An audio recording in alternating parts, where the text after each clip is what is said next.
Thor Nystrom, Score North, covers the NFL draft, the Minnesota Vikings, outstanding accent that I think are a lot of our Yinzers and Steeler Nation worldwide are going to appreciate.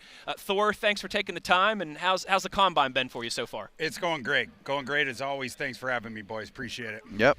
So yeah, go ahead. I think I'm going to ask the same thing. Just real quick though, thanks for having me, boys. Did you hear the boys there? That's so Minnesota. I love it. That's what I say. Thor's from where they filmed Fargo, right? Yeah. It's awesome. It really is cool. So we're both going to ask you the same question. Yeah. So, the Steelers obviously are in the market for wide receiver help, and my guess is that they're probably going to add 3 like they did with defensive line last year. That would mean probably 1 in free agency, 2 in the draft. A name that comes up because of Brian Angelicchio, the new offensive coordinator, his ties with the Vikings, is Jalen Nailor. So what can you tell us about Jalen Nailor? Because I think a lot of people would like to say, hey, listen, maybe too many mouths to feed in Minnesota, and maybe this is a guy with some untapped potential. I like this one, and I like Jalen Nailor. He's a good player. You look last year at J.J. McCarthy, the quarterback rating when he targeted various receivers on the team, by far the highest was Jalen Nailor. Oh, really? It wasn't even Jefferson's close. On that team. Yeah, right. It was like double with Nailor in comparison to Justin Jefferson. Like, it's wild, checking that out. They had really good chemistry, but Nailor has also come on as a player. The more he could stay healthy, when we were at his NFL Combine, it was the durability with Jalen Nailor and some of these nagging injuries. Had some earlier in his career, but as he stayed healthier, the development there is turned into a really good player. And to your point, I don't know if the Vikings can keep Jalen Nailor because you have a lack of resources there. And I had wondered, because of the issues that Jordan Addison had and the most recent arrest that he'd had, would the Vikings sell low on him and then try to prioritize Jalen Nailor as a free agent signing? I thought that might be a possibility, too. So that was sort of what I was, thinking maybe. I heard here Vikings love Jordan Addison. They're not going to trade Jordan Addison, and I don't know that they have the resources to give Jalen Nailor what he deserves as the wide receiver 3. So I think that opens up the possibility, and I really like that signing as, a non-top-of-the-market kind of a guy, but a really efficient player that's going to return you value on that money. Mm-hmm. So we didn't bring you on to talk Vikings, but that's very Steeler-related. But I did want to get one Vikings question in and then get into draft talk with you. They're going to add another quarterback, right? Yeah. And what direction do you think they go a quarterback in the offseason? I think it's going to be like a Geno Smith. Okay. Kirk Cousins is another one. Or you could go down to like a Jimmy Garoppolo, but I think it's going to be something like that. People here have been tossing out the Anthony Richardson thing. I know the Vikings were interested in him during his pre-draft process. Even though I don't expect the draft compensation in a trade to be much for Richardson because they already haven't picked up his 5th-year option, so it's just 1 year for him, I would be surprised if the Vikings had him as the quarterback. I need somebody a little more proven than Richardson and McCarthy.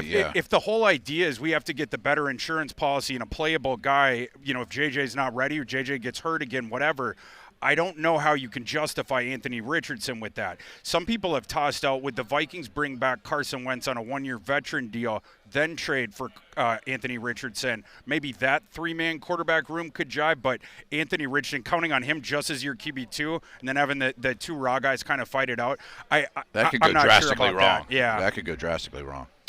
Let's talk some draft with you, of course. I'm sure this won't surprise you, but in Steeler land, plenty of conversation about wide receivers. We know Mike McCarthy likes to live with 3 on the field. The Steelers currently only have 3 on the roster, and one of them, Ben Skoranek, Pro Bowl Ben Skoranek, special teams, gets upset when you call him a wide receiver because he wants to be known as a football player, not just a wide receiver. So they clearly have some work to do in that position group. There's 3 big names in this class: Tate, Lemon, Tyson. How do you see those top 3, and do you think there's a chance any of them are available at 21 for the Steelers? Are they your top 3? Yes, they are, yeah. And in order, now this is with a big asterisk on the first guy because this is all dependent on his medical checks. You got Tyson 1? I got Tyson 1. I love it. Okay, you're with me on that one? Yes. I love Jordan Tyson's game, assuming that the injuries aren't a concern, but Sure. they've always been a concern. So that's one where your medical team is going to have to advise you on that. But this is also the thing that opens up the possibility that he could filter down the board. Maybe there, if some teams are trepidatious about that, losing out on tiebreakers to a Lemon, to a Tate, we'll have to see about that. But love Jordan Tyson's game. Again, need to get clearance on the medicals there. But overall, this receiver group is deeper than we thought it was going to be, and it's better than we thought it was going to be. Like, this draft class, a lot of the positions disappointed us, like thinking from the summer till now. Oh, yeah. Like the quarterback class just fell off a shelf. The running back class fell. wide receiver class, one of the very few in this draft that's better than we thought it was going to be in the summer and has better depth. So I think this is a good year to be shopping for wide receiver in the draft. Okay. How about in round 2? Is it even better in round 2? Maybe better value for your pick? There's guys that I like there. Omar Cooper, we'll have to see if he gets there because, if he's now a first rounder, is that going to be 6 guys? I don't see Denzel Boston falling out of the first round. Certainly don't see Concepcion. But even beyond that, I like Jeremy Bernard from Alabama. Okay. Inside, outside versatility. He was on the field at Washington prior to his time at Alabama, under Kalen DeBoer. And that's when they had Rome Odunze and Jalen Polk and McMillan. And McMillan, yeah. And was playing above Boston there. Jeremy Bernard was on that team a couple of years ago. Yeah. Ty Simpson kind of had some struggles down the stretch, and you wonder how much that affected Jeremy Bernard, but I like him. Love Chris Brazel, the size speed freak in this class, 6'5". He's going to run in the 4.4s. Some people even think maybe high 4.3s. We'll see on that. Also love Malachi Fields. Yep. Really like Ted Hurst from Georgia State. You guys looking for a sleeper? Yeah. He's an interesting conversation. He's going to test a lot better than people think. It's a long-levered 6'3", 200-plus pounder, and a better athlete than people think. So I think on Saturday, Ted Hurst is going to open some eyes. Could he be a round 2? Possibly. Is that a little? I mean, round 3, you'd be real happy. Round 3, I think, is more realistic. But if he blows the roof off the building tomorrow, I think that's where maybe back half of round 2 he could have access to that. Interesting. Where else do you see value in this draft? What other positions? Linebacker. It's a really, really good linebacker. And we're talking class. about inside linebacker. Off the ball guys, off-ball linebackers. Yeah. I think that's a really, really good class, really deep. I mean, yesterday, of course, the top guys stole the show. It's Sonny Styles in particular. But the depth of that class is really good. And now a guy like Jacob Rodriguez, he was being projected as a third-rounder coming in here, even though he finished 5th in the Heisman. It's like, he has measurable concerns. Well, it turns out he's a stud athlete, right? And he was doing awesome in the on-field drills. He just gets his hands on the football all the time. So instinctive. But again, like also with the good athleticism, and then you wonder after the fact, should there ever been a question of that with the guy that came into college as a 4-star dual threat quarterback? That's what Jacob Rodriguez started at. So it's always been a guy that's a good athlete, as it turns out. But just another thing that's helping out sort of that position group. Another one that people don't talk about as much, but I like it, is interior offensive line, but in particular center. When you consider all the guys from other positions that are have already proven they can play center or are attempting to do it this process, but you had Brian Parker III from Duke, their right tackle, came into college as a center. He's going to convert back to center in the NFL. Graham Barton 2.0. Graham Barton 2.0. Trey Zune, similarities. Gray Zabel, kicking inside there. Keelan Rutledge from Georgia Tech, a guard. But he's been practicing as a center all process. Even Jennings Dunker from Iowa, he is trying to prove this process that he maybe could be an option at center. And then you add I didn't realize all that. Okay. Yeah, so a lot of guys getting added there. And then, just the pure centers, the Connor Lews, the Logan Joneses, like the center class wasn't terrible, just the true centers. But you start adding in all those other guys, I think this is a better center class than has been given credit for. And I think for the Steelers, it would be more of that hybrid guy that they would be looking at. They're not clearly with Zach Frazier. They're not going to be looking for a pure center, but if you could find a guy in the middle rounds that could be a potential starting guard, but also give you depth at center, even be a quality swing man, that might be something they'd be looking for. I think Keelan Rutledge might be a name for you guys. Round 3 from Georgia Tech, a really good attitude on that kid, really good athlete, and he has that versatility and was just great at Georgia Tech and at the Senior Bowl. So that might be a guy that we know can play guard, but also has looked good in center at the Senior Bowl. Absolutely.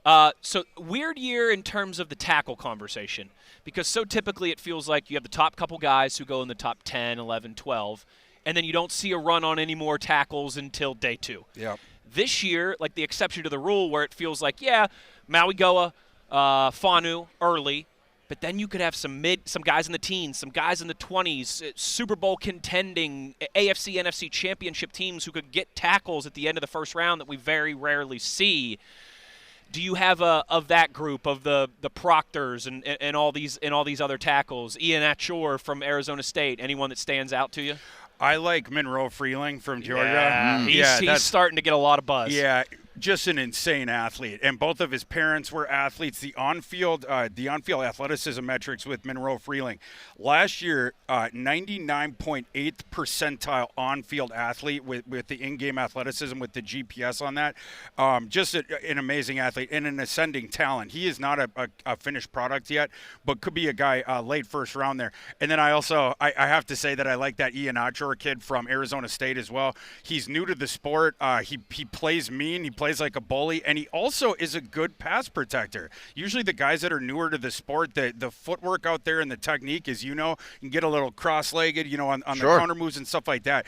And this guy is a lot smoother than I was expecting watching his tape as the pass pro guy, but I also like him coming forward. I don't know that the Steelers would go round one at O-line, but he's the one I'd love to put at left guard this year and then left tackle next year. I think that could work, because I think his game absolutely translates to the inside, but whereas some people maybe heading into the process, you think that's how they're sort of seeing him. I absolutely think that guy's a tackle. He's a tackle. At the next left level. tackle. I think he absolutely could play that. Yeah. Okay. Yeah. Just because of the pass pro with that athleticism, I trust him on the boundary. So that's a guy absolutely. And with Matt's idea, bring him into the building for a year, get his sea legs under him. Yeah, and then play some NFL football. Exactly. Right. Maybe make an easier transition there. I think one of the other things that you just mentioned, I want to ask you about that. This GPS. Look, there's a lot of people, and our good buddy Mike Prizzuto, who was on earlier with us, says, look, and people have called this the underwear Olympics, right? Disparagingly. We all know this has value.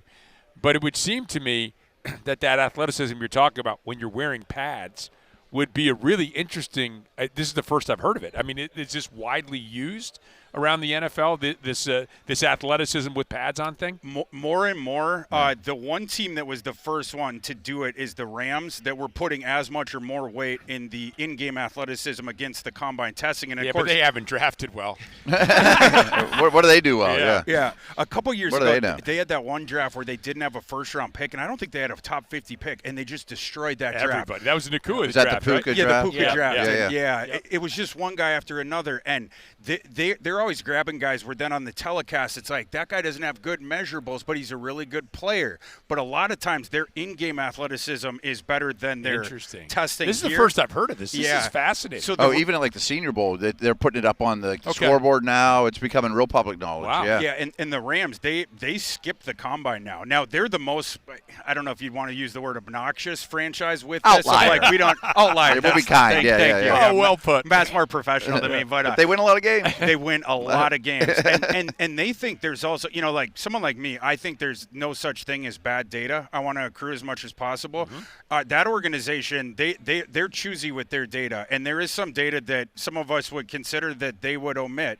But they care, like I said, care a lot more about the in-game athleticism and their opinion of your tape than they do of your testing scores here. Now Jacksonville has adopted that too. Of course, the GM coming from Los Angeles, so that's becoming more ubiquitous.